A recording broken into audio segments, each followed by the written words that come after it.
హన్మాజీపేట్ అటవీ ప్రాంతంలో ఒక రిలయబుల్ ఇన్ఫర్మేషన్ వచ్చింది. దాని ప్రకారం మా డిఎఫ్ఓ గారు, Nikhita madam, FDO Sunitha madam వాళ్ళందరి సమక్షంలో అక్కడ స్పాట్కి వెళ్ళడం జరిగింది.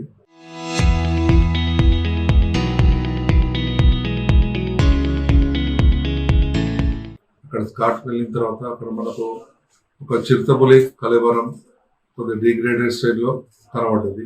దాన్ని విచారించి వెంటనే వెటర్నరీ డాక్టర్ను పిలిపించి పోస్ట్ మార్టం చేసి పంచనామా నిర్వహించి అక్కడ దానికి మరణానికి కారణాలను తెలుసుకోవడానికి ప్రయత్నం చేయడం జరిగింది. మరి ఇట్టి విషయం ఫోరెన్సిక్ ల్యాబ్ కూడా కొన్ని పార్ట్స్ పంపడం జరిగింది. విచారణ చేయగా ఇట్టి దాని గురించి కొంతమంది అనుమానిస్తులను అదుపులోకి తీసుకున్నాము. అందులో భాగంగా ఒక నిందితుడు సలావత్ జబ్బార్ తండ్రి బాబియా రెసిడెన్స్ ఆఫ్ చిలకతాండ మా అదుపులో తీసుకొని ఆయన విచారించగా ఆయన వద్ద 2 పులి పాదాలు మరియు ఒక 10 గోర్లు లభించడం జరిగింది.